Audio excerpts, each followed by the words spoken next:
ರಾಜ್ಯ ರಾಜಕಾರಣದಲ್ಲಿ ಚರ್ಚೆಗೆ ಒಳಪಟ್ಟಿರೋದು ಮತ್ತೊಮ್ಮೆ ಮುಖ್ಯಮಂತ್ರಿ ಬದಲಾವಣೆ ವಿಚಾರ. ಈ ವಿಚಾರಕ್ಕೆ ಸಂಬಂಧಪಟ್ಟಂತೆ ಮಾಜಿ ಸಚಿವ ಕೆಎನ್ ರಾಜಣ್ಣ ಮತ್ತೊಮ್ಮೆ ಪ್ರತಿಕ್ರಿಯೆ ನೀಡಿದ್ದಾರೆ. ಮುಖ್ಯಮಂತ್ರಿ ಸಿದ್ದರಾಮಯ್ಯನವರು ಪದತ್ಯಾಗ ಮಾಡಲಿಕ್ಕೂ ಕೂಡ ಸಿದ್ದರಾಗುವ ಹಂತಕ್ಕೆ ಹೋಗ್ಬಿಟ್ಟಿದ್ದಾರೆ. ಹೈಕಮಾಂಡ್ ಇನ್ ಕೇಸ್ ಏನಾದರೂ ಪದತ್ಯಾಗ ಮಾಡಿ ಅಂತ ಹೇಳಿ ಮುಖ್ಯಮಂತ್ರಿಗಳನ್ನ ಕೇಳಿಕೊಂಡ್ರೆ ಅದಕ್ಕೆ ಸಿದ್ದರಾಗಿದ್ದಾರೆ ಸಿದ್ದರಾಮಯ್ಯ ಅಂತ ಹೇಳಿ ಮಾಜಿ ಸಚಿವ ಕೆಎನ್ ರಾಜಣ್ಣ ಪ್ರತಿಕ್ರಿಯೆ ನೀಡಿದ್ದಾರೆ. ಆದಷ್ಟು ಬೇಗ ನಾಯಕತ್ವ ಗೊಂದಲವನ್ನ ಬಗೆಹರಿಸಬೇಕು, ಗೊಂದಲ ಮುಂದುವರಿಸೋಕೆ ಅವಕಾಶ ನೀಡಬಾರದು, ಹೈಕಮಾಂಡ್ ಆತುರದಲ್ಲೂ ನಿರ್ಧಾರ ಮಾಡಬಾರದು, ಪಕ್ಷದ ಭವಿಷ್ಯ ಈ ನಿರ್ಧಾರದ ಮೇಲೆ ಅಡಗಿದೆ. ಹೀಗಾಗಿ ಸೂಕ್ತ ನಿರ್ಧಾರವನ್ನ ಹೈಕಮಾಂಡ್ ಮಾಡಬೇಕು. ಸೂಕ್ತ ನಿರ್ಧಾರ ಅಂದ್ರೆ ಏನು? ಸಿಎಂ ಆಗಿ ಸಿದ್ದರಾಮಯ್ಯನವರನ್ನೇ ಮುಂದುವರಿಸಬೇಕು ಅಂತ ಕೂಡ ಕೆಎನ್ ರಾಜಣ್ಣ ಮಾತನಾಡಿದ್ದಾರೆ. ನಡೆಯುವಂಥದ್ದು ಆಲ್ ಪಾಲಿಟಿಷಿಯನ್ಸ್ ಯಾರಿಗೇನು ಅಧಿಕಾರ ಅಂತಕ್ಕಂಥದ್ದು ಅದು ಶಾಶ್ವತವಾದಂತದ್ದಲ್ಲ. ಅಧಿಕಾರ ಕಳ್ಕೊಂಡವರು ಗಳಿಸ್ತಾರೆ, ಗಳಿಸಿರ್ತಕ್ಕಂಥವ್ರು ಉಳಿಸ್ಕೊಂಡು ಹೋಗೋದಕ್ಕೆ ಪ್ರಯತ್ನ ಮಾಡ್ತಾರೆ. ಇದೆಲ್ಲ ಪ್ರಕ್ರಿಯೆ ನಿರಂತರವಾಗಿ ನಡೆಯುವಂಥದ್ದು.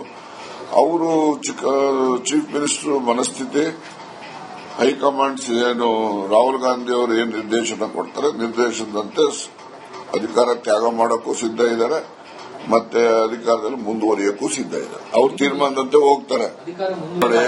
ಆಲ್ ಪಾಲಿಟಿಷಿಯನ್ಸ್ ಯಾರಿಗೇನು ಅಧಿಕಾರ ಅಂತಕ್ಕಂಥದ್ದು ಅದು ಶಾಶ್ವತವಾದಂತದ್ದಲ್ಲ.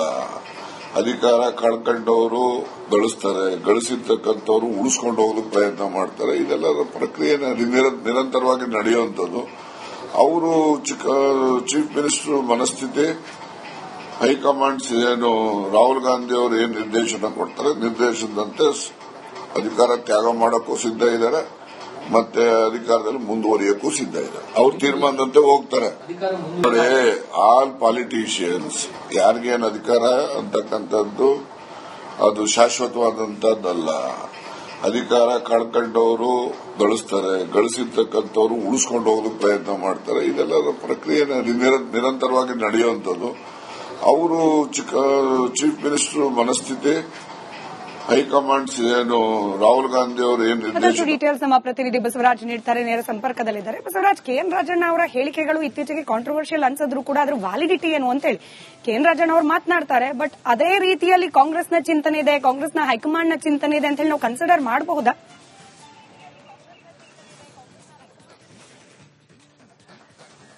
ಖಂಡಿತ ಸ್ಮಿತಾ, ಕೆಎನ್ ರಾಜಣ್ಣ ಅವರು ಮಾತನಾಡ್ತಾ ವೇಳೆ ಒಂದಷ್ಟು ರೀತಿಯಲ್ಲಿ ವಿವಾದಾತ್ಮಕ ಅನಿಸಬಹುದು. ಬಟ್ ಅವ್ರು ನೇರವಾಗಿ ಹೇಳ್ತಾರೆ ಏನ್ ನಡೀತಾ ಇದೆ ಪಕ್ಷದಲ್ಲಿ, ಏನ್ ಆಗ್ಬೇಕಾಗಿತ್ತು, ಏನ್ ಆಗ್ತಾ ಇದೆ, ಈ ತರಹದ ಬೆಳವಣಿಗೆಗಳು ಸರಿ ಇಲ್ಲ ಅನ್ನೋದನ್ನ ಈ ಹಿಂದಿನಿಂದಲೂ ಕೂಡ ವಿಶ್ಲೇಷಣೆ ಮಾಡ್ಕೊಂಡ್ ಬಂದಿದ್ರೆ ಆ ತರದ ವಿಶ್ಲೇಷಣೆ ಮಾಡಕ್ ಹೋಗಿ ಕೂಡ ಸಚಿವ ಸ್ಥಾನ ಕಳೆದುಕೊಂಡಿದ್ದನ್ನು ಕೂಡ ನೀವು ಗಮನಿಸಿರಬಹುದು. ಆದ್ರೆ ಈಗ ಬಹಳ ಪ್ರಮುಖವಾಗಿ ಅಧಿಕಾರ ಹಂಚಿಕೆ ವಿಚಾರವಾಗಿ ಸಾಕಷ್ಟು ಜಟಾಪಟಿ ನಡೀತಾ ಇರೋದನ್ನ ನೀವು ಗಮನಿಸಿದ್ರಿ.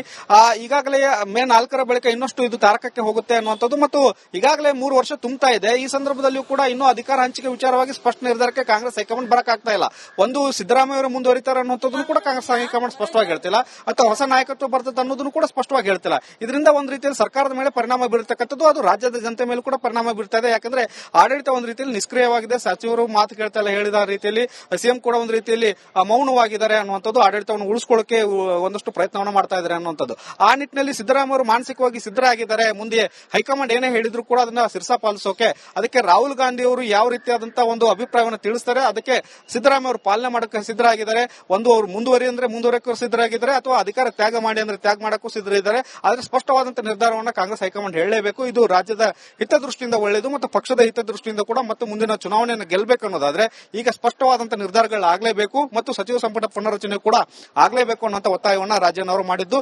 ಇದು ಕಾಂಗ್ರೆಸ್ ಹೈಕಮಾಂಡ್ ಎಷ್ಟರ ಮಟ್ಟಿಗೆ ಗಂಭೀರವಾಗಿ ತೆಗೆದುಕೊಳ್ಳುತ್ತೆ ಅನ್ನೋದನ್ನ ಕಾದು ನೋಡಬೇಕಾಗುತ್ತೆ. ಯಾಕಂದ್ರೆ ಬಹುತೇಕ ಸಚಿವರ ಅಭಿಪ್ರಾಯಗಳು ಅಥವಾ ಶಾಸಕರ ಅಭಿಪ್ರಾಯಗಳು ಇವೇ ಇದಾವೆ, ಆದ್ರೆ ಕಾಂಗ್ರೆಸ್ ಹೈಕಮಾಂಡ್ ಮಾತ್ರ ಮೌನಕ್ಕೆ ಜಾರಿದೆ. ಇದು ಒಂದು ರೀತಿಯಲ್ಲಿ ಕಾಂಗ್ರೆಸ್ ಪಾಳಯದಲ್ಲೂ ಆತಂಕಕ್ಕೆ ಎಡೆ ಮಾಡಿರುತ್ತೆ. ಕಾರ್ಯಕರ್ತರು ಕೂಡ ಈ ಬಗ್ಗೆ ಸಾಕಷ್ಟು ಚರ್ಚೆಯನ್ನು ಮಾಡ್ತಾ ಇದ್ದಾರೆ. ಇದೇ ರೀತಿ ಮುಂದುವರೆದ್ರೆ ಬಹಳ ಕಷ್ಟ ಆಗುತ್ತೆ ಮುಂದಿನ ಸರ್ಕಾರ ತರಕ್ಕೆ ಅನ್ನುವಂಥದ್ದು ನಿಟ್ಟಿನಲ್ಲಿ. ಸ್ಮಿತಾ, ಧನ್ಯವಾದ ಬಸವರಾಜ್ ಮಾಹಿತಿಗಾಗಿ. ಆಲ್ ಪಾಲಿಟಿಷಿಯನ್ಸ್ ಯಾರಿಗೇನು ಅಧಿಕಾರ ಅಂತಕ್ಕಂಥದ್ದು ಅದು ಶಾಶ್ವತವಾದಂತದ್ದಲ್ಲ. ಅಧಿಕಾರ ಕಳ್ಕೊಂಡವರು ಗಳಿಸ್ತಾರೆ, ಗಳಿಸಿರ್ತಕ್ಕಂಥವ್ರು ಉಳಿಸ್ಕೊಂಡು ಹೋಗೋದಕ್ಕೆ ಪ್ರಯತ್ನ ಮಾಡ್ತಾರೆ. ಇದೆಲ್ಲ ಪ್ರಕ್ರಿಯೆ ನಿರಂತರವಾಗಿ ನಡೆಯುವಂಥದ್ದು. ಅವರು ಚೀಫ್ ಮಿನಿಸ್ಟರ್ ಮನಸ್ಥಿತಿ ಹೈಕಮಾಂಡ್ ಏನು ರಾಹುಲ್ ಗಾಂಧಿ ಅವರು ಏನ್ ನಿರ್ದೇಶನ ಕೊಡ್ತಾರೆ ನಿರ್ದೇಶನದಂತೆ ಅಧಿಕಾರ ತ್ಯಾಗ ಮಾಡೋಕ್ಕೂ ಸಿದ್ಧ ಇದ್ದಾರೆ, ಮತ್ತೆ ಅಧಿಕಾರದಲ್ಲಿ ಮುಂದುವರಿಯಕ್ಕೂ ಸಿದ್ಧ ಇದೆ. ಅವ್ರ ತೀರ್ಮಾನದಂತೆ ಹೋಗ್ತಾರೆ. ನೋಡಿ, ಆಲ್ ಪಾಲಿಟಿಕ್ಸ್ ಯಾರಿಗೇನು ಅಧಿಕಾರ ಅಂತಕ್ಕಂಥದ್ದು ಅದು ಶಾಶ್ವತವಾದಂತದ್ದಲ್ಲ. ಅಧಿಕಾರ ಕಳ್ಕೊಂಡವರು ಗಳಿಸ್ತಾರೆ, ಗಳಿಸಿರ್ತಕ್ಕಂಥವ್ರು ಉಳಿಸ್ಕೊಂಡು ಹೋಗೋದಕ್ಕೆ ಪ್ರಯತ್ನ ಮಾಡ್ತಾರೆ. ಇದೆಲ್ಲ ಪ್ರಕ್ರಿಯೆ ನಿರಂತರವಾಗಿ ನಡೆಯುವಂಥದ್ದು. ಅವರು ಚೀಫ್ ಮಿನಿಸ್ಟರ್ ಮನಸ್ಥಿತಿ, ಹೈಕಮಾಂಡ್ಸ್ ಏನು, ರಾಹುಲ್ ಗಾಂಧಿ ಅವರು ಏನು ಮತ್ತಷ್ಟು ಡೀಟೇಲ್ಸ್ ನಮ್ಮ ಪ್ರತಿನಿಧಿ ಬಸವರಾಜ್ ನೀಡ್ತಾರೆ, ನೇರ ಸಂಪರ್ಕದಲ್ಲಿದ್ದಾರೆ. ಬಸವರಾಜ್, ಕೆಎನ್ ರಾಜಣ್ಣ ಅವರ ಹೇಳಿಕೆಗಳು ಇತ್ತೀಚೆಗೆ ಕಾಂಟ್ರವರ್ಷಿಯಲ್ ಅನ್ಸಿದ್ರು ಕೂಡ ಅದ್ರ ವ್ಯಾಲಿಡಿಟಿ ಏನು ಅಂತ ಹೇಳಿ ಕೆಎನ್ ರಾಜಣ್ಣ ಅವರು ಮಾತನಾಡ್ತಾರೆ. ಬಟ್ ಅದೇ ರೀತಿಯಲ್ಲಿ ಕಾಂಗ್ರೆಸ್ನ ಚಿಂತನೆ ಇದೆ, ಕಾಂಗ್ರೆಸ್ನ ಹೈಕಮಾಂಡ್ನ ಚಿಂತನೆ ಇದೆ ಅಂತ ಹೇಳಿ ನಾವು ಕನ್ಸಿಡರ್ ಮಾಡಬಹುದಾ?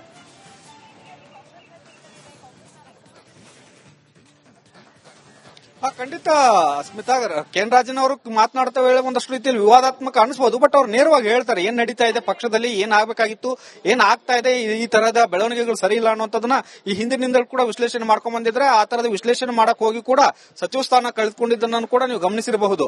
ಆದ್ರೆ ಈಗ ಬಹಳ ಪ್ರಮುಖವಾಗಿ ಅಧಿಕಾರ ಹಂಚಿಕೆ ವಿಚಾರವಾಗಿ ಸಾಕಷ್ಟು ಜಟಾಪಟಿ ನಡೀತಾ ಇರೋದನ್ನ ನೀವು ಗಮನಿಸಿದ್ರಿ.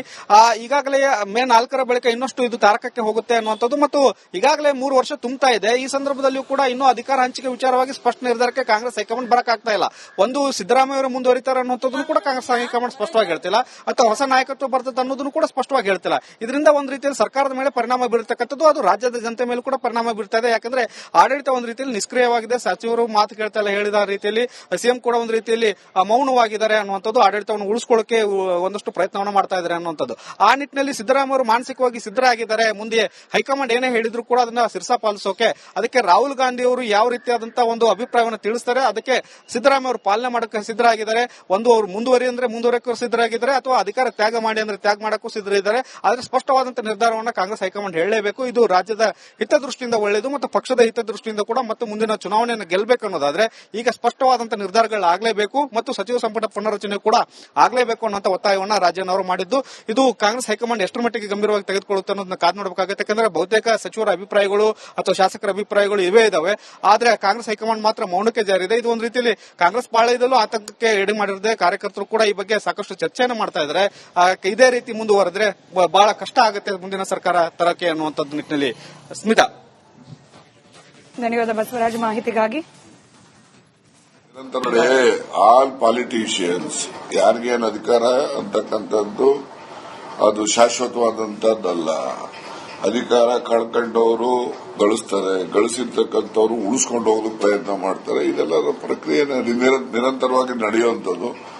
ಅವರು ಚೀಫ್ ಮಿನಿಸ್ಟರ್ ಮನಸ್ಥಿತಿ, ಹೈಕಮಾಂಡ್ಸ್ ಏನು, ರಾಹುಲ್ ಗಾಂಧಿ ಅವರು ಏನು ನಿರ್ದೇಶನ ಕೊಡ್ತಾರೆ ನಿರ್ದೇಶನದಂತೆ ಅಧಿಕಾರ ತ್ಯಾಗ ಮಾಡಕ್ಕೂ ಸಿದ್ಧ ಇದ್ದಾರೆ, ಮತ್ತೆ ಅಧಿಕಾರದಲ್ಲಿ ಮುಂದುವರಿಯಕ್ಕೂ ಸಿದ್ಧ ಇದೆ. ಅವ್ರ ತೀರ್ಮಾನದಂತೆ ಹೋಗ್ತಾರೆ. ನೋಡಿ, ಆಲ್ ಪಾಲಿಟಿಕ್ಸ್